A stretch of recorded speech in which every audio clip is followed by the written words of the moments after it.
코비드 19으로 인해서 우리는 거의 한 달 동안 함께 모여서 예배드리지 못하고 현대 문명의 도움으로 이렇게 동영상으로 예배를 드리고 있습니다. 우리 고향 대한민국은 그래도 상황이 점점 좋아지고 있다고 하는데 우리가 살고 있는 미국은 아직 조금 더 기다려야 하는 것 같습니다.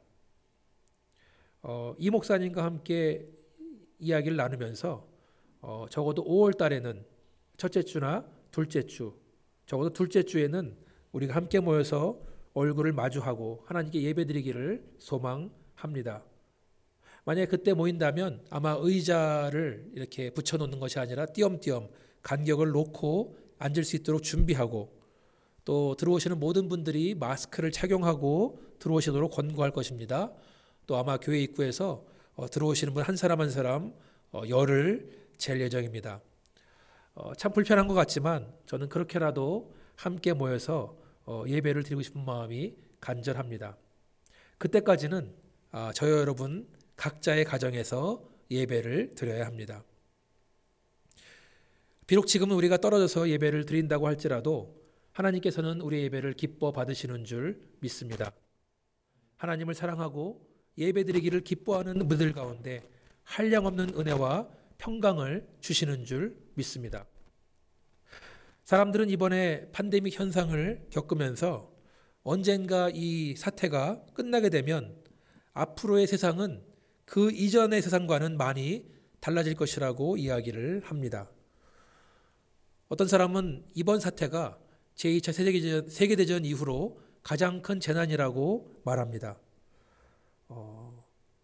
2차 세계대전 이후로 많은 것들이 바뀐 것처럼 분명히 이번 팬데믹 현상 이후로는 많은 것들이 바뀔 것입니다.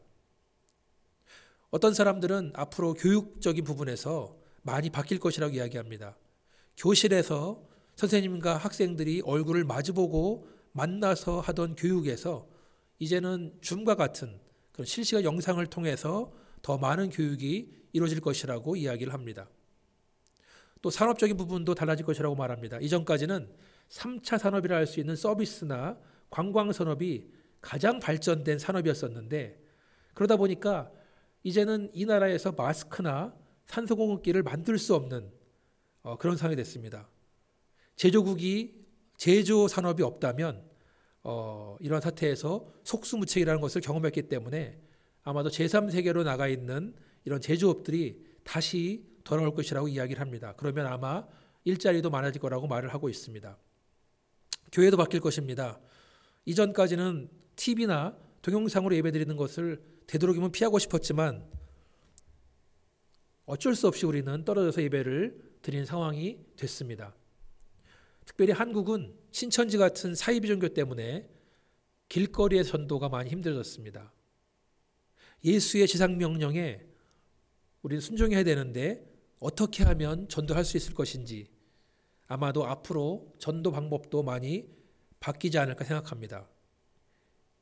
이렇게 세상은 정신없이 바뀌고 있는데 그러면 우리는 어떻게 살아야 되는가? 분명히 2020년에 우리가 겪고 있는 이 팬데믹 상황은 우리의 삶에 많은 변화를 줄 것입니다.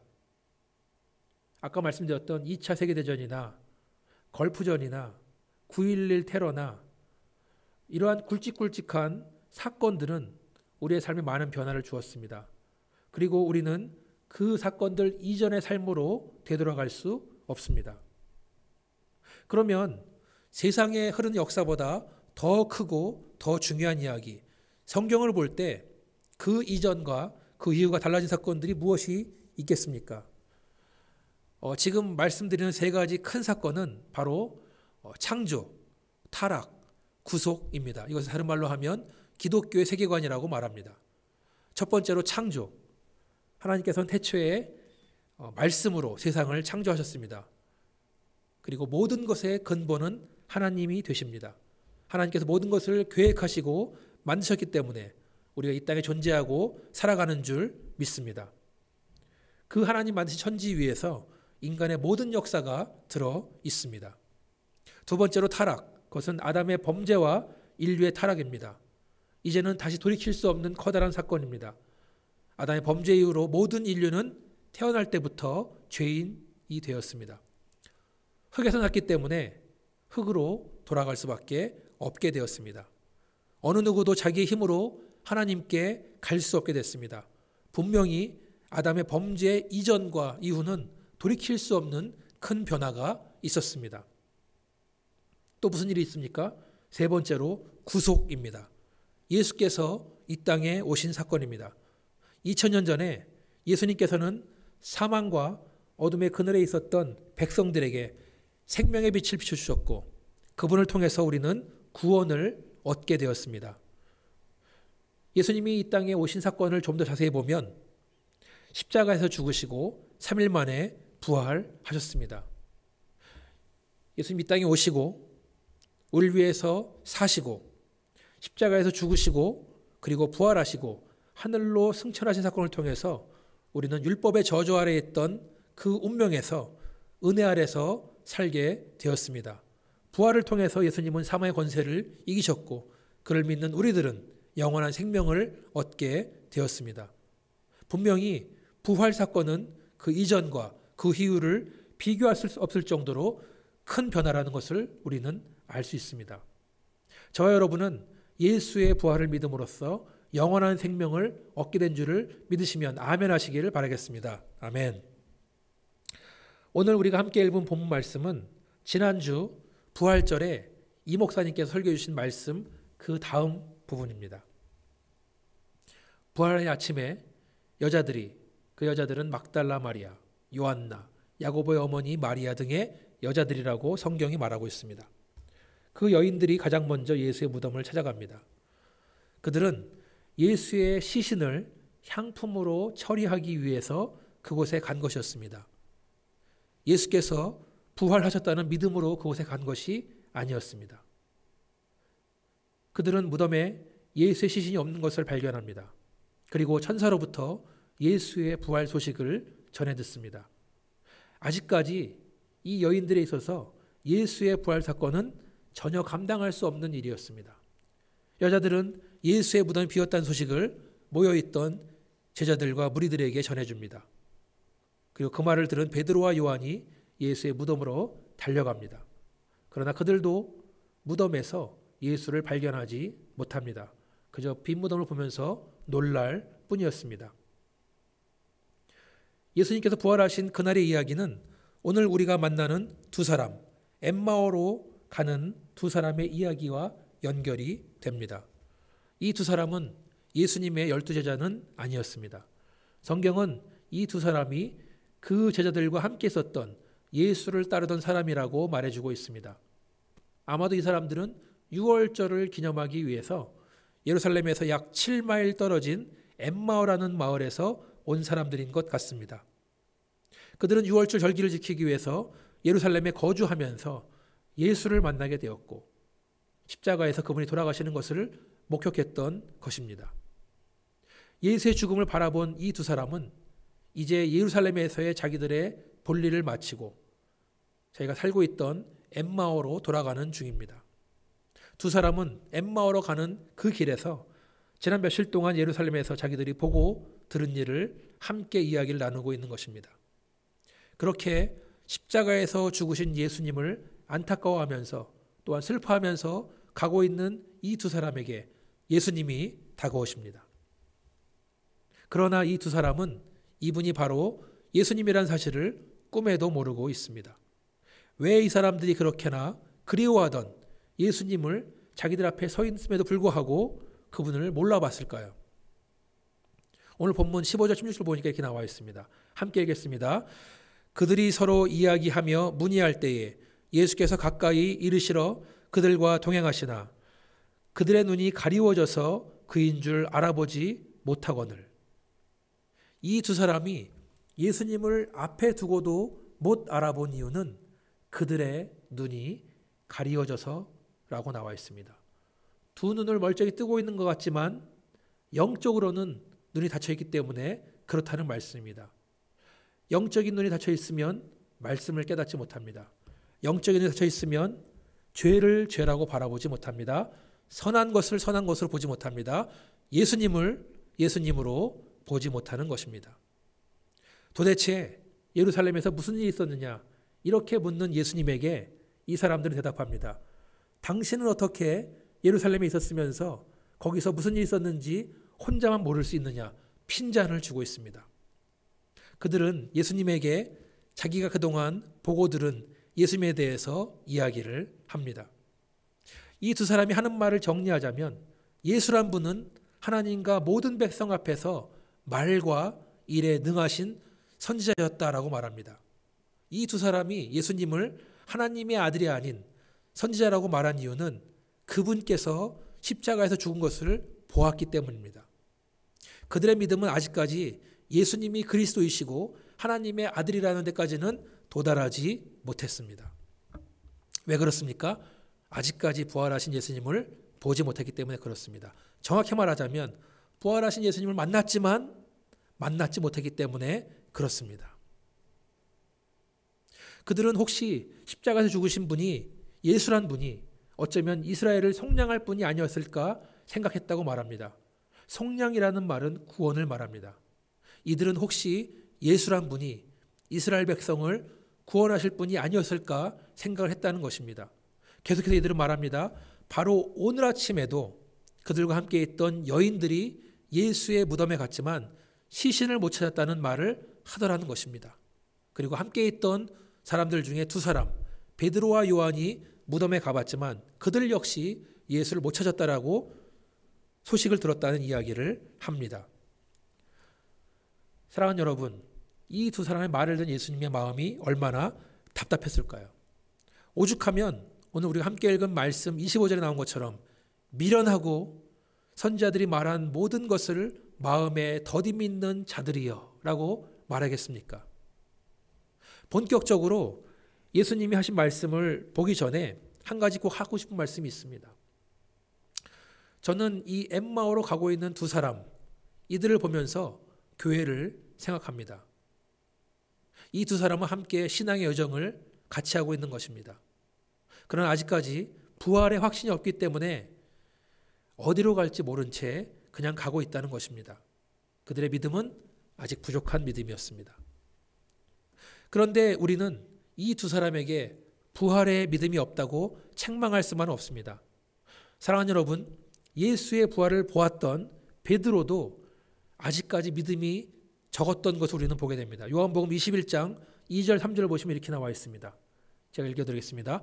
시몬 베드로와 디두모라 하는 도마와 갈릴리 사람 가나 사람 나다나엘과 세베대의 아들들과 또 다른 제자 둘이 함께 있더니 시몬 베드로가 나는 물고기 잡으러 가노라 하니 그들이 우리도 함께 하겠다 하고 나가서 배에 올랐으나 그날 밤에 아무것도 잡지 못하더니.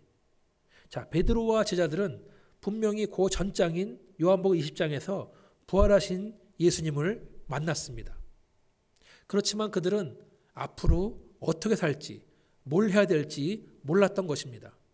그래서 예수님의 가장 사랑하는 제자 베드로는 아무것도 안 하고 있느니 차라리 옛날처럼 물고기나 잡으러 가야겠다라고 말하는 것입니다.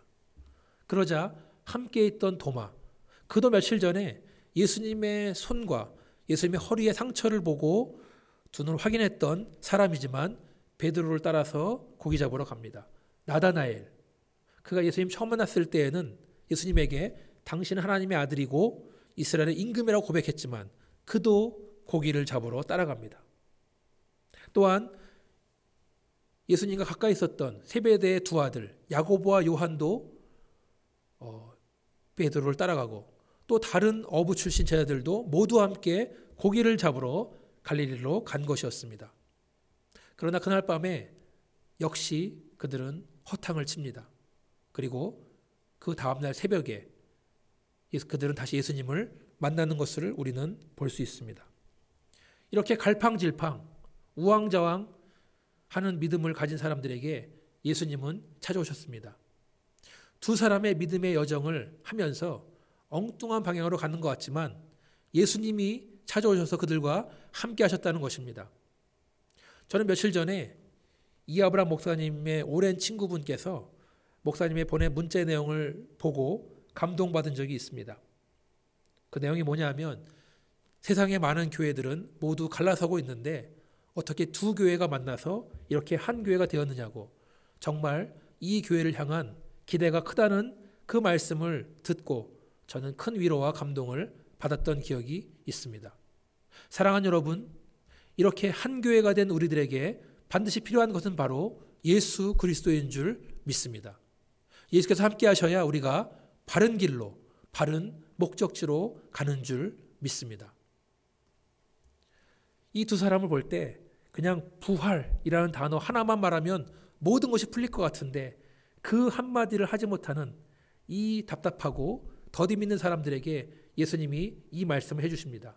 26절 27절에 보니까 그리스도가 이런 고난을 받고 자기 영광에 들어가야 할 것이 아니냐. 이에 모세와 모든 선지자의 글로 시작해서 모든 성경에 쓴 바 자기에 관한 것을 자세히 설명하시느니라. 예수님은 잡히시기 전에 수차례에 걸쳐서 당신께서 앞으로 고난당하실 것과 죽으실 것과 3일 뒤에 부활하실 것을 말씀하셨지만 그때는 모든 사람들이 한쪽 귀로 듣고 한쪽 귀로 흘려버렸습니다. 아직까지는 부활에 대한 믿음이 없는 것이었습니다. 그리고 17절에 보니까 예수님은 모세로부터 시작해서 선지자의 글들, 그러니까 구약 성경에 나오는 예수에 대한 말씀을 가지고 그들을 가르쳤다는 것입니다.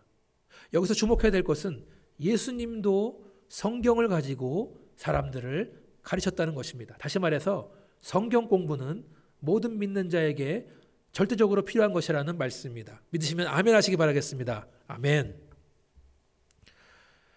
이렇게 예수님과 이야기를 나누면서 그들은 어느새 엠마오 마을의 입구에 도착을 합니다. 이제 날은 저물었고 못 좀 먹고 쉬어야 될 시간이 됐습니다. 이들이 보기에는 예수님은 계속해서 길을 가시려고 했지만 도저히 이대로는 그냥 보내드릴 수 없는 것입니다. 29절에 보니까 이들이 강권하여 이르되라고 나옵니다. 예수님, 그냥 가지 마시고 우리와 함께 있어 주십시오. 뭐라도 좀 드십시오라고 간청하는 것입니다. 사랑하는 여러분, 저 여러분에게 신령한 것을 사모하는 열정이 있기를 주님의 이름으로 축원합니다. 이런 영적인 기회는 항상 있는 것이 아닙니다. 오늘 우리가 반드시 붙잡아야 되는 줄 믿습니다. 예수님은 그냥 가시는 것처럼 말씀하셨지만 그들의 간청을 듣고 못 이기시는 것처럼 함께 하시는 것을 우리는 보게 됩니다. 이제 날은 어두워졌고 먼 길을 걸어온 여행객들은 함께 식사하기 위해서 둘러 앉았습니다. 놀라운 일이 생깁니다. 30절, 31절에 보니까 그들과 함께 음식을 잡수실 때에 떡을 가지고 축사하시고 떼어 그들에게 주시니 그들의 눈이 밝아져 그인 줄 알아보더니 예수는 그들에게 보이지 아니하시는지라. 떡을 떼어 가지고 축사하시고 떼어 그들에게 주시니, 이 문장, 이 말씀 굉장히 익숙한 말씀 아닙니까? 그렇습니다. 우리가 주님 만찬을 할 때에 낭독하는 말씀입니다.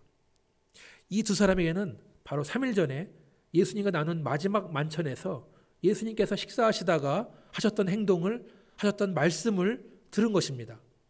예수님 떡과 잔을 주시면서 뭐라고 하셨죠? Remember me. 나를 기념하라. 나를 기억하라.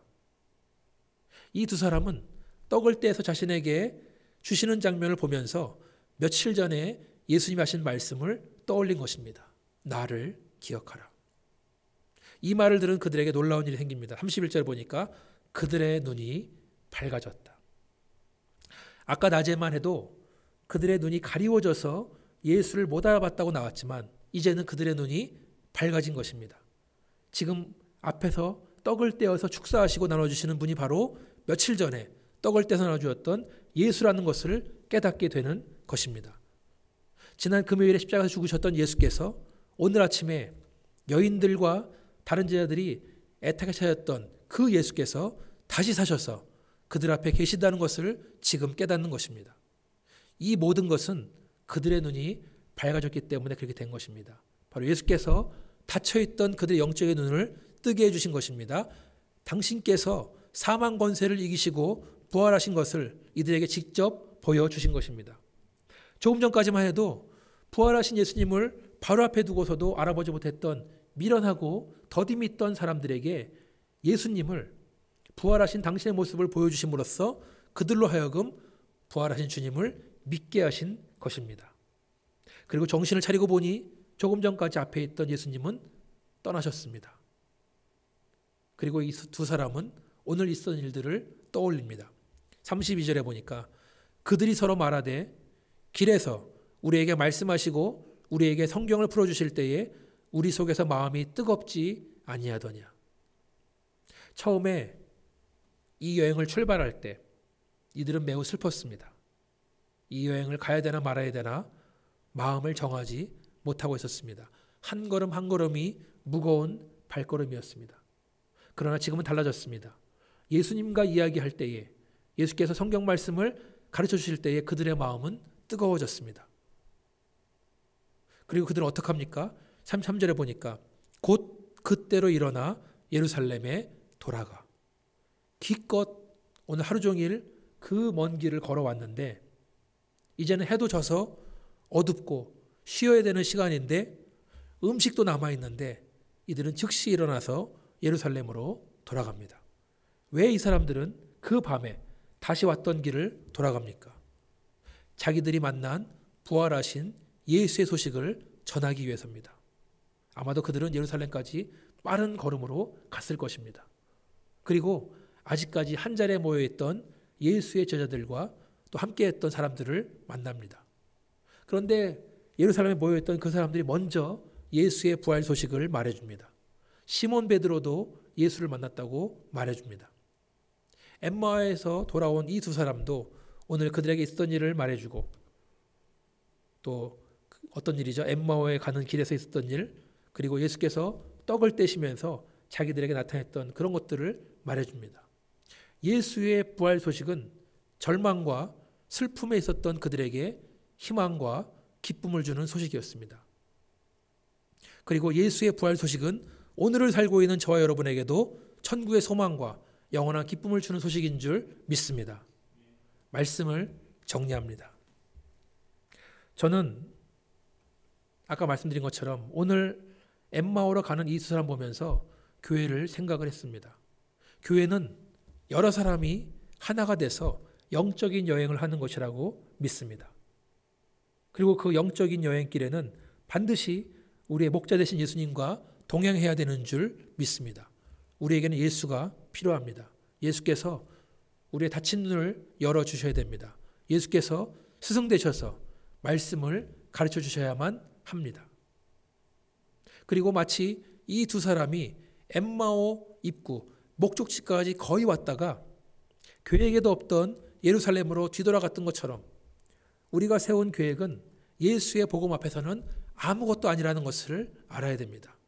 저는 오늘이라도 예수께서 원하신다면 하던 모든 일을 멈추고 새로운 길로 가는 그런 믿음이 있기를 소망합니다.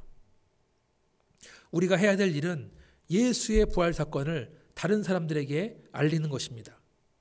우리가 복음의 능력에 붙들려 살게 되면 엠마오를 향하던 우리의 과거의 비즈니스는 별로 중요하지 않은 일이 되는 줄 믿습니다.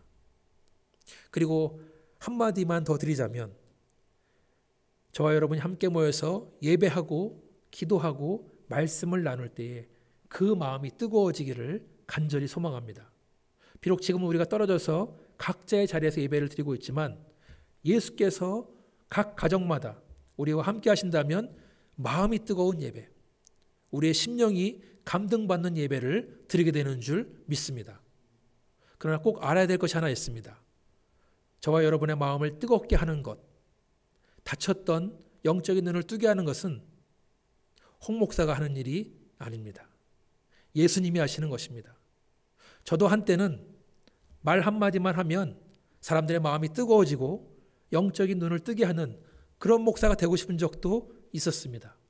그러나 그것은 틀린 것이라는 것을 깨달았습니다.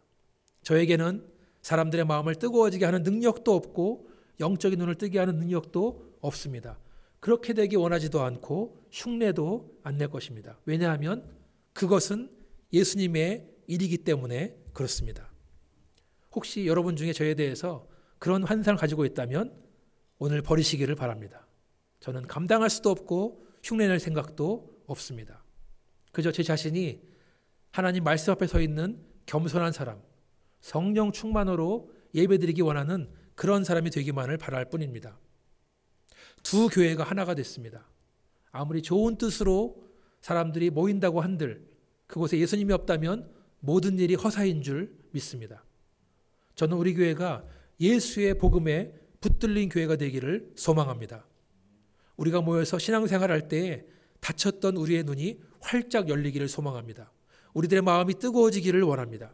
그리고 예수의 인도하심 앞에서 우리의 모든 계획과 생각을 내려놓고 순종하기를 간절히 소망합니다.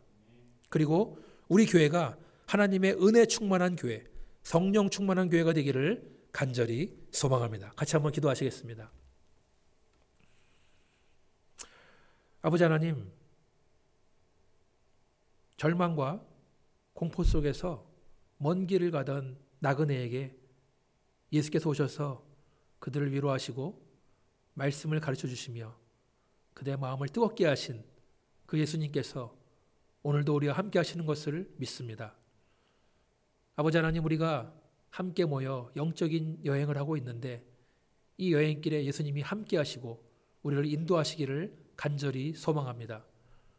우리가 예수님께 붙들림 받은 자들로서 예수님께서 인도하시는 길로 순종하며 갈 수 있도록 하나님 도와주시고 복음의 열정으로 불타올라서 맡겨진 신앙 사명을 감당할 수 있도록 하나님 도와주시고 그런 교회 될 수 있도록 역사하여 주시옵소서.